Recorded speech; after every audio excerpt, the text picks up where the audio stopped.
Este tercer módulo o cápsula nos permitirá continuar con el estudio de la clasificación de las obligaciones.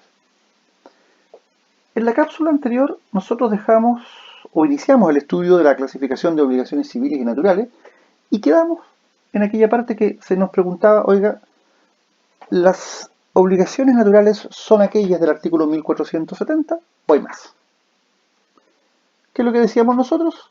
Decíamos, mire, según una doctrina, la enumeración del 1470 es taxativa, no hay más. Y para otra doctrina, la enumeración del artículo 1470 es meramente enunciativa, es decir, hay más. Este es el criterio que prima. Donde está todavía la discusión es saber cuáles son las restantes obligaciones naturales más allá de las del artículo 1470. Estas obligaciones naturales se pueden clasificar en dos grupos. Las de los numerales 1 y 3, que son las obligaciones anulables y rescindibles, y las de los numerales 2 y 4, obligaciones desvirtuadas. Vamos por las anulables o rescindibles.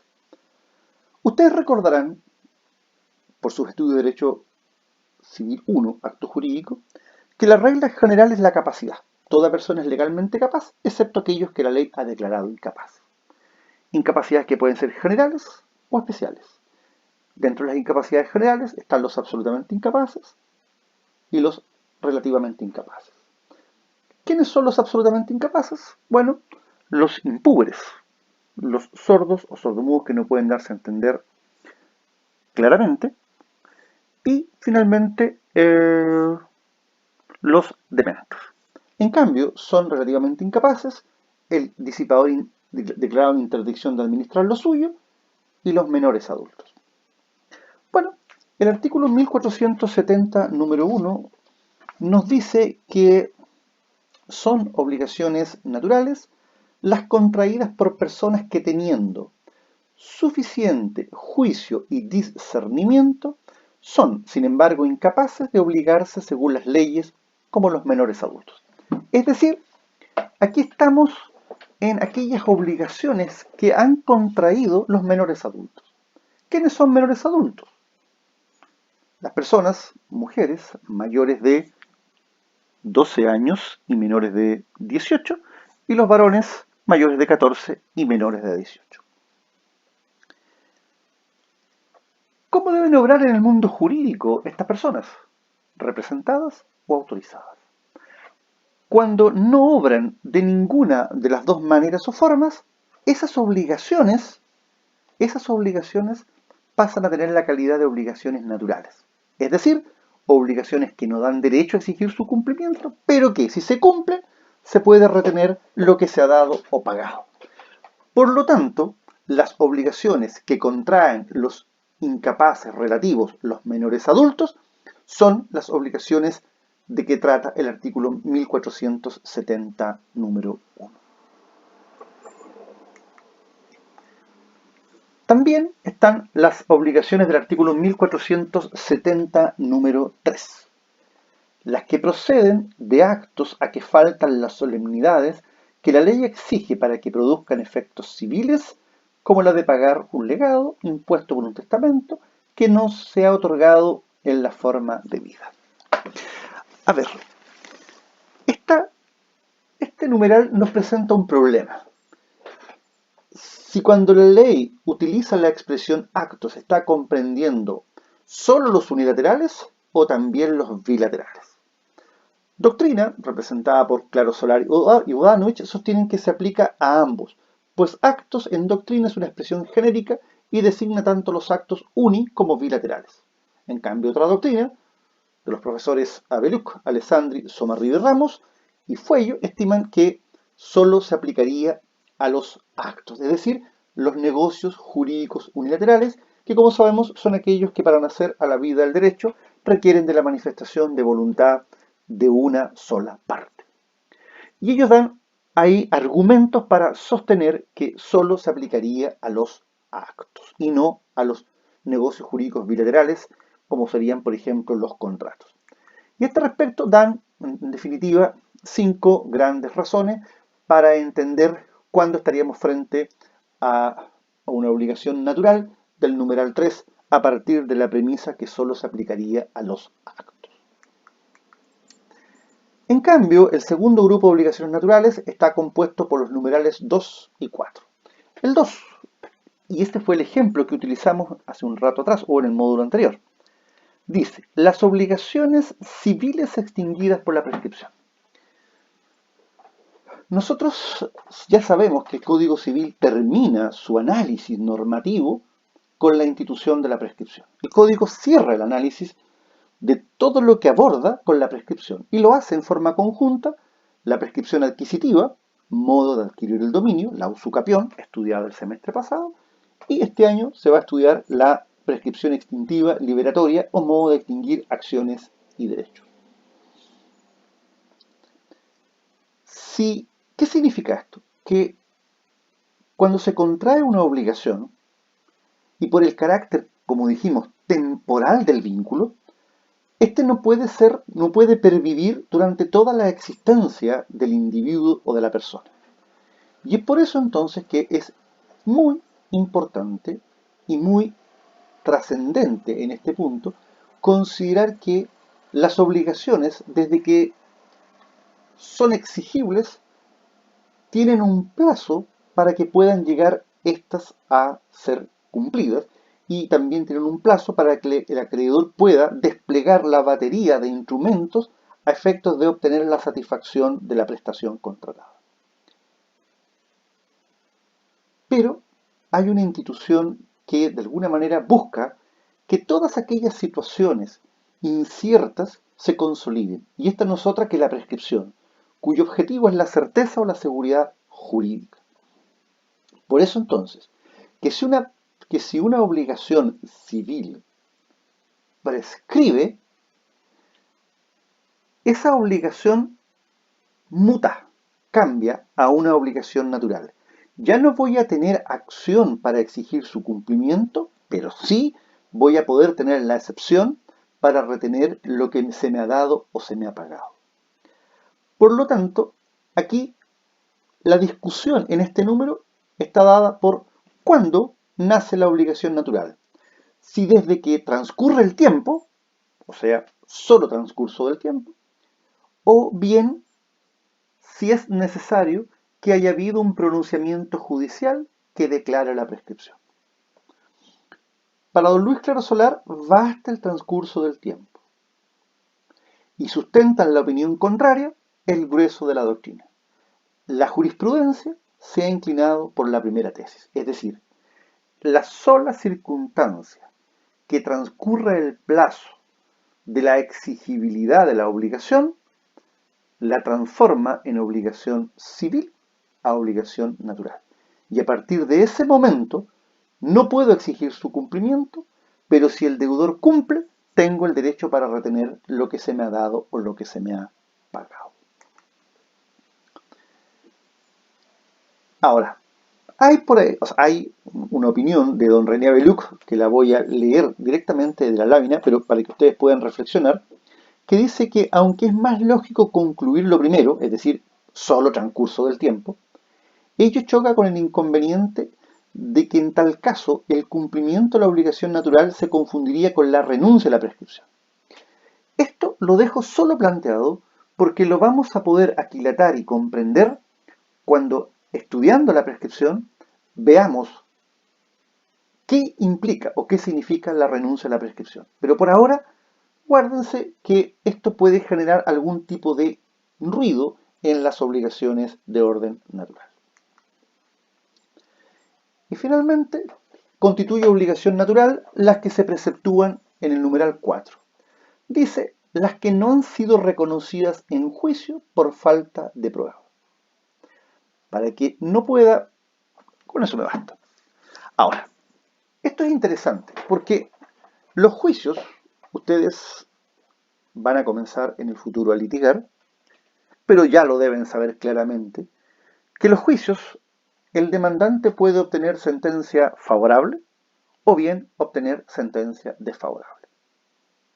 Dicho de manera básica y coloquial, puede el demandante ganar el juicio, puede perder el juicio.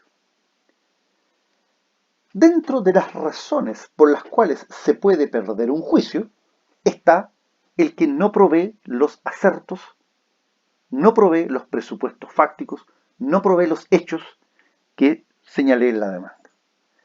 Y por lo tanto,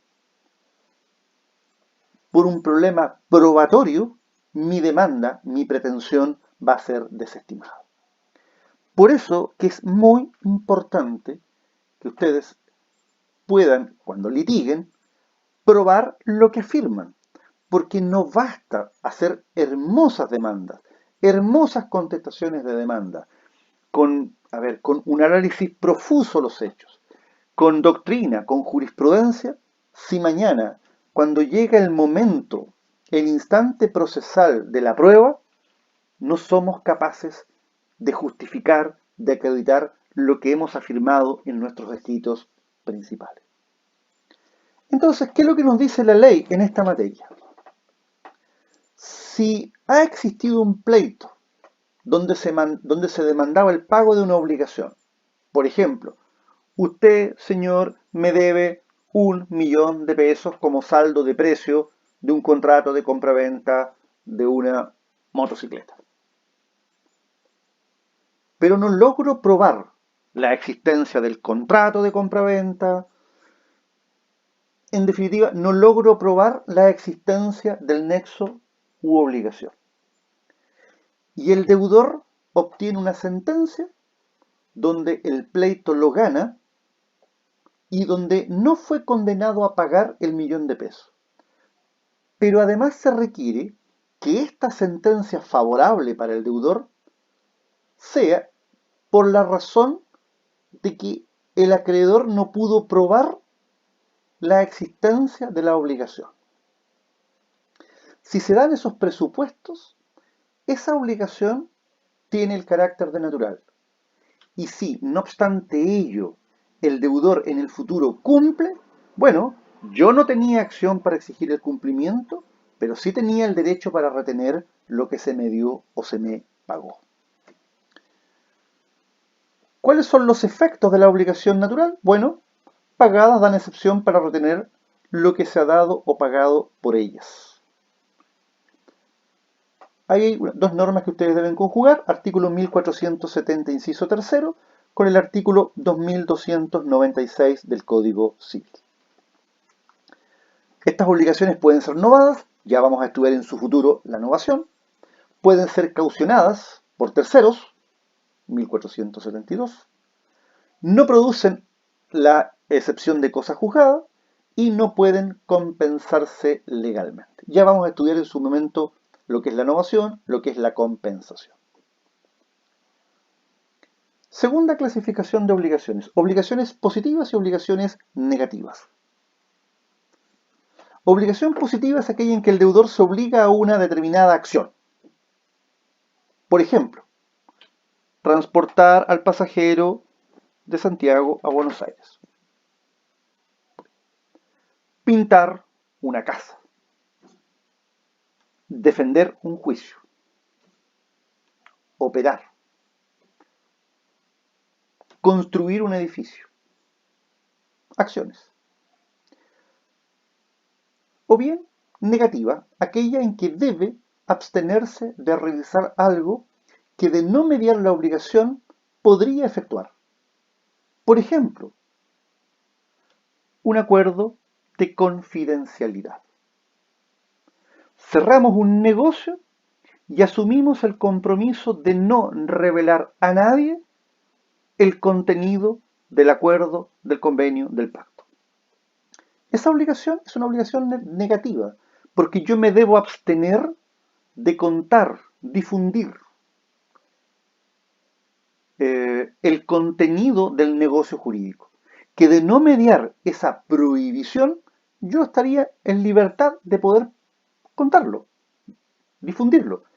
Pero ese acuerdo de confidencialidad es el ejemplo típico de una obligación de no hacer. Ahora, esta clasificación es importante para el caso del incumplimiento, pues en las obligaciones de no hacer se siguen los efectos del artículo 1555. Lo interesante acá es que tratándose de la obligación de no hacer,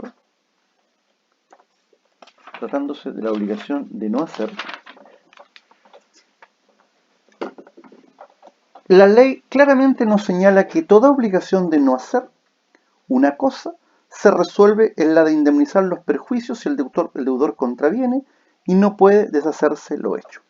Por lo tanto, cuando no es posible deshacer lo hecho, la única forma de satisfacer los derechos del acreedor es a través de una indemnización de perjuicio. En el caso de las obligaciones positivas, para que haya perjuicio, se requiere que el deudor esté constituido en mora. En las obligaciones negativas, simplemente desde la contravención. Tercera clasificación, obligación de dar, hacer y no hacer. ¿Cuándo la obligación es de dar? Cuando el deudor se obliga a transferir el dominio al acreedor o a constituir un derecho real sobre la cosa en favor del acreedor. La obligación que contrae el vendedor en todo contrato de compraventa, por la propia definición del contrato de compraventa, es una obligación de dar, porque queda obligado a transferirle el dominio de la cosa vendida al comprador. Esa es una típica obligación de dar. Ahora,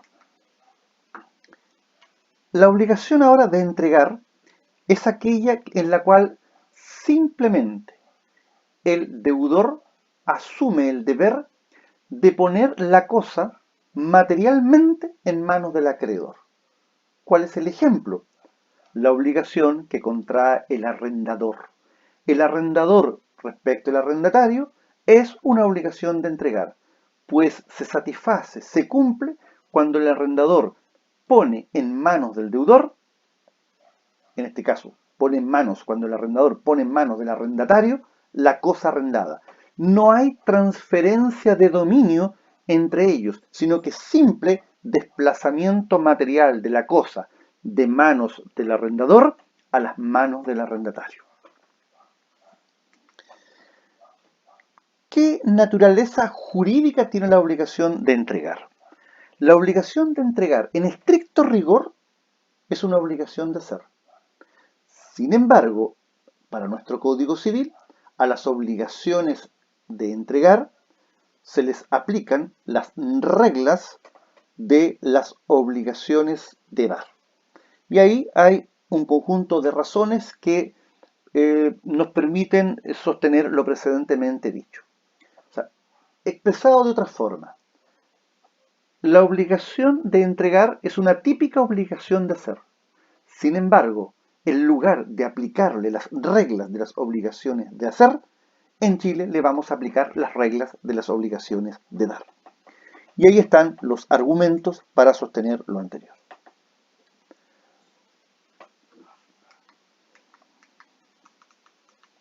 Obligación de hacer es aquella en que el deudor se obliga a realizar un hecho cualquiera, material o jurídico. Pintar una casa, defender un juicio, operar, construir una piscina, etcétera, etcétera. Obligación de no hacer son aquellas en las cuales el deudor debe abstenerse de efectuar un hecho que, de no existir la obligación, podría realizar. Pongo otro ejemplo. 4 personas deciden asociarse y llevar adelante un negocio. Imagínense ustedes un restaurante. Pero a la sociedad y a los socios les va a interesar que no haya competencia en el mismo rubro, en el mismo giro, por parte de los socios en forma individual. Entonces, cuando ellos celebran el pacto de sociedad, pueden convenir lo siguiente, que quedan los socios obligados a abstenerse de no realizar la misma actividad del giro de la sociedad. Por lo tanto, ellos no podrían instalar un restaurante en la misma ciudad donde va a funcionar el restaurante de la sociedad. Esa abstención es una típica obligación de no hacer. ¿Es importante la distinción entre obligaciones de dar, hacer o no hacer? Sí. Primero, para determinar la naturaleza mueble o inmueble de la acción destinada a exigir el cumplimiento. Si la obligación es de hacer o no hacer, la acción será siempre mueble. En tanto, si la obligación es de dar, será mueble o inmueble, según lo sea la cosa en que ha de ejercerse o que se deba. Y ustedes se preguntarán, bueno, ¿dónde puede estar la importancia de lo anterior? Recuerden, reglas de competencia de tribunales. Acción mueble, acción inmueble. Competencia. Código Orgánico de Tribunales. B. En las obligaciones de dar y hacer es preciso que el deudor esté en mora para que el acreedor tenga derecho a reclamar la indemnización. En cambio, en las obligaciones de no hacer, los perjuicios se deben desde que hay contravención. Tercera importancia en esta distinción de obligaciones de dar, hacer y no hacer. Cuando ustedes estudien en Derecho Procesal el llamado procedimiento ejecutivo, van a encontrar que hay reglas en el procedimiento ejecutivo para las obligaciones de dar, hacer y no hacer. En cuarto lugar, el modo de extinguir pérdida de la cosa debida solo se aplica a las obligaciones de dar. El modo equivalente a las obligaciones de hacer es la imposibilidad absoluta para la ejecución actual de la obra debida, que no está en el Código Civil, sino que está, como ustedes pueden ver, en el artículo 534 del Código de Procedimiento Civil. Y finalmente, en los contratos bilaterales, en caso de incumplimiento de una obligación de dar, el contratante cumplidor no puede demandar derechamente el pago de la indemnización de perjuicios, pues ella es accesoria al cumplimiento o a la resolución. En cambio, si lo que se deja de cumplir es una obligación de hacer, el acreedor puede demandar los perjuicios en forma directa.